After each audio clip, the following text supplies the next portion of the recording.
Ray runs around and makes tackles.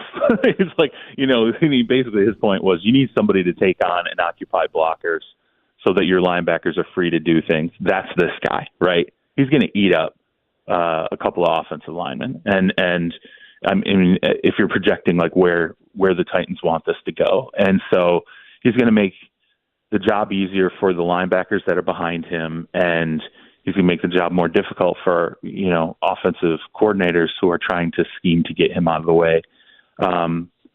But yeah, it's a concern, that whole deal happens, the day before he visits the Titans. And I think this is one of those picks where you just have to trust Rand Carthon and kind of see where it goes. But I would be lying if I said that other NFL teams weren't very concerned about long-term conditioning with him. And then, something like this happening in the middle of the draft process. As you can expect, there are some extremely negative reactions when, an arrest happens right in the middle, when someone's should be on their very best, behavior going through the process. So it raised an eyebrow definitely when it happened. I remember when the pick came off the board, I was like, wow, like audibly said, wow. Because after talking to a number of teams, it felt like he was going to be a guy who probably fell in the draft process rather than rose or however you want to really term it. And I guess Rand really loves him, and we're going to have to see whether he can make good on that. Charles Robinson, our guest here on Robby and Rexrode. So, Charles, what did you make of 6 quarterbacks going in the top 12, including Michael Penix being drafted by the Atlanta Falcons, who just paid Kirk Cousins a boatload of money? Well, it was everything that everybody said about quarterbacks getting pushed up the board. I think there's an element of truth to that, but I will say this class was so unique that, you had a couple of these guys, Penix, Nix, even Jaden Daniels. You're talking about like guys who are like 24 years old, more equipped, I think, at that age, particularly given the number of starts under their belts to step in and play right away. And so I think that element of availability is probably underappreciated a little bit by us as reporters. If you're the Denver Broncos and you're sitting there and you're going, okay, so we got Stidham, we got Zach Wilson. This really is not. It was funny. We talked about this on the show last week, and I was like, everybody's asking what are the Broncos going to do with their quarterback spot? And it was like literally the next day or later that day, they end up addressing the depth with Wilson, but no one believed that's taking them out of the market for a quarterback. And I think Sean Payton actually wanted to kill Joel Klatt because Joel Klatt was like running around telling everybody, how perfect Nix was for his system. And Sean Payton's like, dude, like somebody shut Joel Klatt up because we're trying to get this guy and we don't want anybody to know that, how perfect he is a fit for us. So, I don't think I'm completely blown away by the 6 guys going in the top 12, given that I think a lot of it, or at least some of it, was driven by the fact that you had a couple of guys with so much experience. The Penix pick to Atlanta, I was floored. Like when it happened, I couldn't even believe it. We were literally doing a live draft show, and I had 2 guys text me the pick probably 2 minutes before it hit anywhere, including the internet. And I looked at it, and I was like, I'm not saying this out loud. Yeah, you guys are trolling me. Literally, we're on the show, and they're like, and I had been tipping picks. Like, I had a really good first round of the draft. I probably tipped like 15, 16 picks before it was even on the internet. But that one, when I saw it, I remember the first response I had to the guy who was texting, like all caps, what? Like question marks. And I'm staring at my phone, and like we're sitting there, and on the show they're like, like what's going on? What do you have? And I'm like, I'm not gonna say this one out loud. Like I don't think this is in my mind. I'm like, I don't want to be this idiot who like there's some clip floating around out there where I connect this guy to a team that doesn't make sense. And as I looked at it, I'm like, there's clearly a trade. Like, okay, fine, he's taken 8th. That's wild. But who traded in? And they just don't know the team or whatever. There you go. And no, lo and behold, it's the Falcons. And yeah, I was as floored as everybody else. I couldn't believe it. I let it play out on our live, show, and it was funny because by the time the pick came in, everybody on set went nuts. And what was really unique about the situation was the Falcons worked really hard after that to make sure everybody understood the why. And the pick was doubly confusing because people started to show that clip of Terry Fontenot, the GM, talking to Arthur Blank, right? Where he's kind of demonstrative, and people are like, "Oh, it looks like Terry's in some trouble." Like, Terry, what are you doing? Yeah, but the funny thing was, it was total BS. Like, Blank was sitting with Terry Fontenot, Raheem Morris prior to the pick being made. They're sitting all together.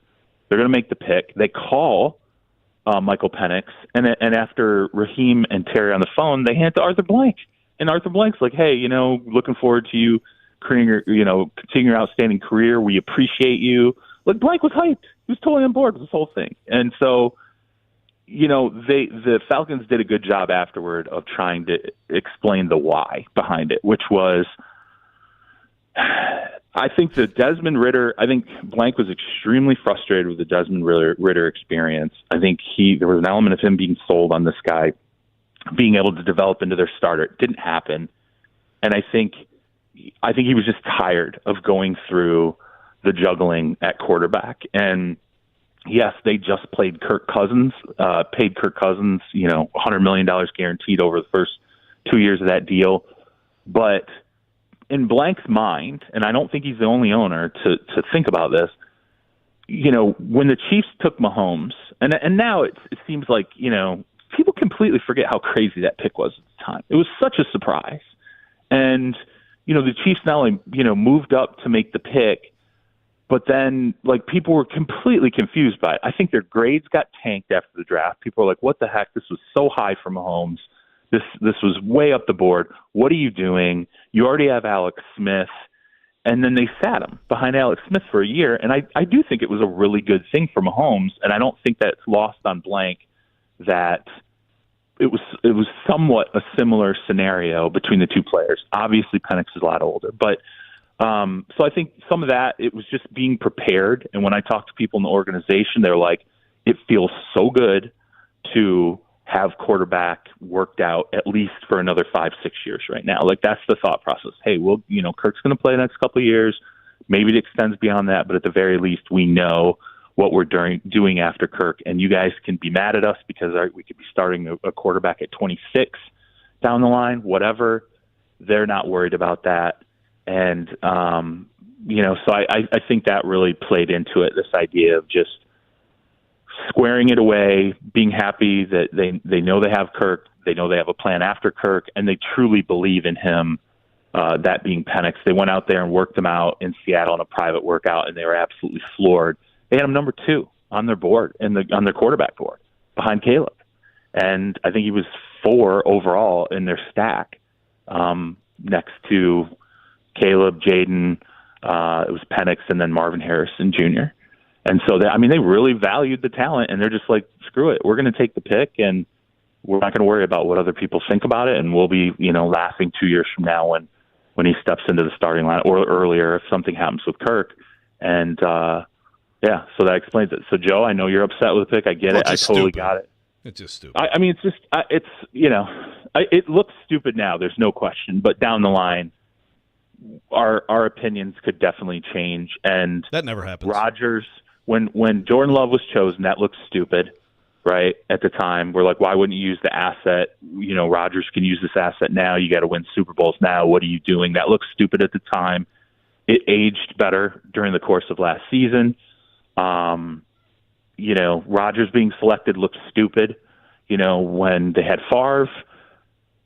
These moves, I'm telling you, the ones that even work out, people forget they looked really stupid when they happened. Yeah, but I hear you. But the difference is they had the huge difference with Alex Smith. Everybody knew that it wasn't too much longer. Like, they just paid Cousins. I mean, maybe. So, even with the Packers, Charles, I can make the case that you're right. It looks better now, but what if they did give him an asset? Would they have another Lombardi? Yeah. Absolutely. Yeah. So. And that's a completely fair argument and a completely fair reason to be upset about it. Maybe Atlanta and Cousins are a step closer if you take an edge or you take, Byron Murphy or whatever, defensive pick ultimately would have been. I think it would have been Latu, by the way, which I probably would have questioned that pick given the potential neck issue with him down the line. But I think they were looking at edge rusher if they hadn't taken Penix there. But yeah, I get it. I understand all of it. It's a lot of money, but at the end of the day, if your owner's like, I don't care that I just paid guaranteed $100 million to this other guy, and he wants you, he's completely endorsing drafting a quarterback and then sitting on him. What are you going to do? If it works out down the line, they'll look smarter. If for some reason that's another thing too, that people, what if there's a coaching change? Like, what if they just completely are awful next season or the season after, and we see coaches get fired after 1-2 seasons now, or Terry Fontenot gets fired? I mean, then that can dramatically change what your plans are for Penix. So I get all those arguments. It's just, at the end of the day, the owner clearly was on board with it. They assess the talent the way they assess the talent, and it's a very unorthodox way to, I think, put a team together when you have a premium pick like that. Now we get a chance to write about it, watch it, and see how it unfolds over the next couple of years. And you can keep being a Spartan homer and endorsing Kirk as much as you want, Joe. He does love him some Kirk Cousins. I mean, I do like Kirk. All right. Well, we'll talk next week as the schedule is. We can talk 18-game schedule next week. So real fast, Charles. Tyler Boyd, looks like there's interest from multiple teams, including the Titans. What do you think he has left in him? How do you think that plays out? Well, I mean, if he comes in, that gives you depending on how you feel about Treylon Burks, it gives you that fourth receiver in the depth chart that I think the Titans are looking for. And not having the ability, I think, to address it in the draft, which I think could have potentially happened. Its draft just didn't fall the way that would have allowed it to happen. I think he's a quality, veteran addition who he's not going to be a top 2 receiver for you. He's, probably borderline, he's a solid 3, right? I wonder what's going on with Treylon Burks. So is this just it? Like, it would be a nice addition, I think, for the Titans as a veteran, capable guy who's going to go out there and can catch, 50 balls for you, can put up, 500-600 receiving yards for you. And, but there's going to be a number of teams, I think, that are in on him, not just the Chargers and Titans. So economical, and this is where now all those free agents that have kind of sat now that the draft's over and teams weren't able to address some of those needs are going to start to pick guys up. I think they have a good shot at them. But I don't. Let's wait and see what other visits he ends up taking, because I don't think it's just going to be the Titans and Chargers. Charles, great stuff as always. Thanks so much for taking time to be with us this morning, and we will talk to you next week, my friend. Absolutely. Take care, guys. Charles Robby.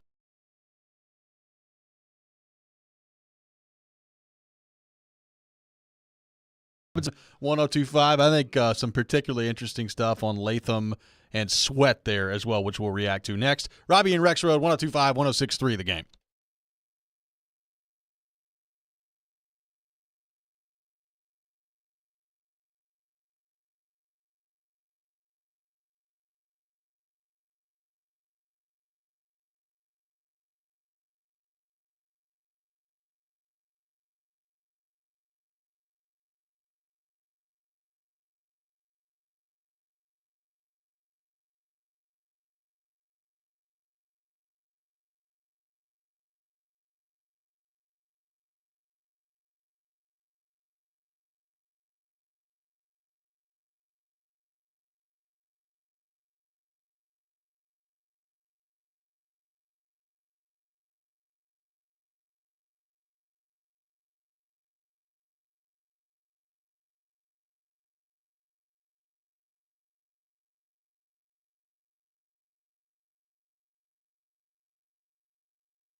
organization. Even if Alt was available at 7, Titans may have still gone with Latham. Apparently, and look, he made no secret about it there.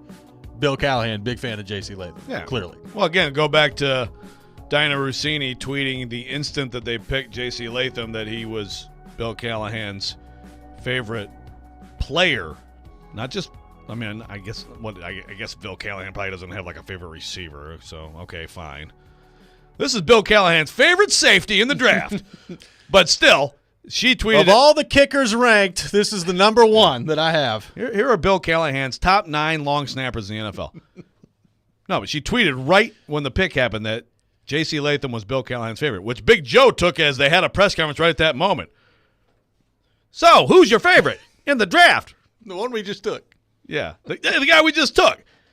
So, see, her knowing that information means that he felt that way before he had an idea if the Titans were going to have him. I think we can safely say that now. So, yeah, I think Charles's reporting turns up the same thing, and I'd love to know. I'd love to know the reality of Alt and Latham both being on the board and what the Titans would have done. I have no problem listening to your great, legendary offensive line coach on an offensive lineman. No. If you're not, I mean, what would you not want to do that? I'm not saying, okay, everybody else get out of the room, shut up. Bill, who we picking? But his voice would have a lot of weight, wouldn't it? What do you think the reaction would have been in this hypothetical world where Alt's available at 7 and Latham's available at 7 and they go Latham over Alt? Well, I think the initial reaction would have been more of a meltdown. I agree. However, you'd also would have no doubt that that's true. Right? That he was their top guy. So that would turn into, first of all, I believe that the Olu and Latham comparison is going to be valid moving forward because he was there and he's more of a left tackle who played left tackle in college. But obviously the Alt Latham thing would be the total comparison. Oh, yeah. So I think the most interesting thing we got from Charles there, and his segment's always great, as Chip from Mount Juliet brought up, Charles, he said Charles and Kaharski, 2 best analysts we have in any show on this program, on this station, not program. So we're very fortunate. We have some great people coming on the show. Charles is always great, and I think the most interesting thing he said was that teams look at it like if you can get the grind, because that's not how you think of the NFL today, is it? No. You don't think of it like, oh, you got to get the guy who can run block first, then you can deal with the pass protection. Right. Boy, that Andre Dillard example is pretty compelling, though. It's one guy. He couldn't pass block either, so we found that out eventually too. That's right. But even last year, Randy Carthon's like he has traits that are rare. He had quick feet. He fit the profile. He was a great pass blocker in college. That's just a really interesting idea that if you can find the nasty physical guy, it's easier to go pass block. A lot of people, I think, would think the opposite of that. Yeah. Right? Yeah. And I mean, I'm sure within the NFL, you could probably find some people in different teams who would argue the other side of that. But that's very interesting. I'll say this, too. Some people might immediately think of Taylor Lewan in that regard because Taylor Lewan, I think, was the prototypical tall, lean, athletic, quick-footed, lateral quickness pass blocker. But Taylor Lewan had the nasty, too. Yep. Taylor Lewan was a terrific run blocker, second level. He was a run left. Really, Taylor Lewan was a much better player than a lot of Titans fans seem to want to admit. Not all, but some, I think, just didn't like him, and so they didn't realize how good he was. 5 sacks to Chandler Jones. Well, there it is that too. Now back in the game, number 77. What's Taylor Lewan going to do Friday night, by the way, for an encore? I don't know. You get the whole family slamming stuff. Anyway, interesting stuff from Robinson. Very, very interesting stuff. The sweat stuff I found to be interesting too. I think it's pretty clear Charles thinks Titans reach there. Like a lot of people think the Titans reach there at number 38 overall with Sweat. We've talked about the weight issue, right? Like you're not going to be able to play as many snaps as you need to play when you're taking it 38 overall if you're 380 pounds in the NFL. So can you get down? Can there be, a discipline to do that if you're Devondre Sweat? But the general reaction from the Sweat pick is, across the league that the Titans probably reached at number 38 overall. What do you make of what Charles had to say about him and how this pick, if you're the Titans, ends up being worthy of the number 38 spot, given everything that's around T'Vondre Sweat right now? This is going to be a pick that I think has a quick return. In other words, I understand he's just going to be a rookie this year, but I think we're going to know pretty quickly here.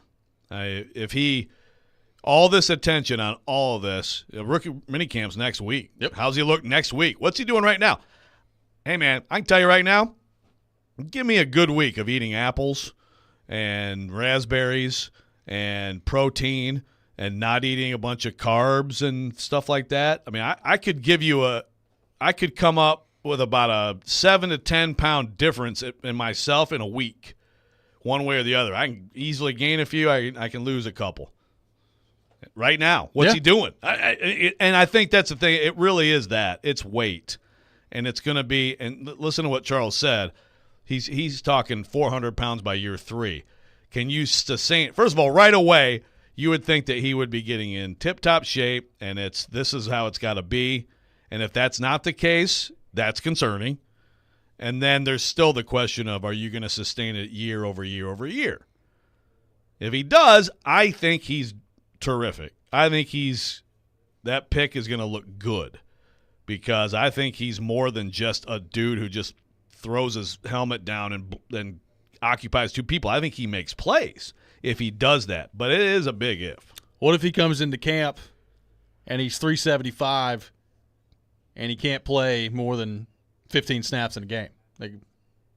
I guess my question on that is, how much grace do you give Carthon and the Titans until that gets figured out or until you realize, man, how did you not see this in the draft process? Well, that's the thing. Everybody sees it as an issue. So that means they are immediately failing. He and they are immediately failing. So that's what I'm saying. I think this is going to be a really quick evaluation. It doesn't mean that, okay, after this a year of embarrassment, then he gets himself in order. I mean, that's possible. But I think it's going to be a really quick evaluation. Football and Other F Words, who has a terrible profile pic on his account. I'm probably going to sue. Despite that, he had a good tweet. This is his tweet. He says, I think sometimes we, as in Titans fans, fanalists, / local media, can quickly get lost in the sauce. For example, setting rookie expectations, and I think he talked on his podcast with Brayden Gall about the expectations for snap counts, and he had a really good graph here of rookie snap counts compared to later. I mean, Chris Jones, 36 as a rookie, and then in a lot of cases you're lower as a rookie and you go up. Jeff Simmons was 33 as a rookie last year. He was 54 now. Jeff Simmons is a rookie, a little bit deceiving because he had a couple of games where it was just a couple snaps early because he was coming off the ACL. And but Jerome still, Casey was still here. But yes, that's true. But still, the point being, there are plenty of these guys who come in and don't play huge snap numbers as rookies. The difference here with Sweat and some of them is that there's a huge void. There's a need. So you got to be in shape. I agree that if he doesn't play ridiculous snap numbers, and then some people are just going to react, say, bust, all that stuff. But I think if he is in shape, then he will. I think he'll play a pretty good snap count with this team. I just look at what they have, and of course they want to be able to rotate bodies in there and things like that, but he should be an important player in this defense. He should be a huge key to this defense as a rookie, which if he is, then we'll look at it and say, oh, 38, not bad. We'll have more of your thoughts on the Titans coming up next. 615-737-1025, our phone number, 615-737-1025. I also got some tickets to give away coming up. Stay tuned for that. Robby and Rexrode, 102.5, 106.3, The Game.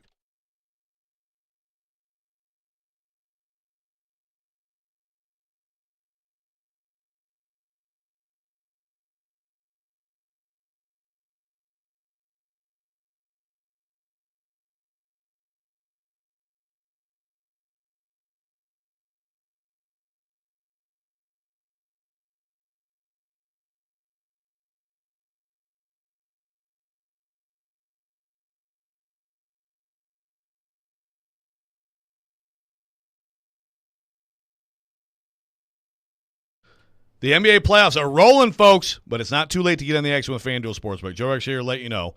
New customers for FanDuel right now are getting $150 in bonus bets with any winning $5 bet. That's $150 you can use on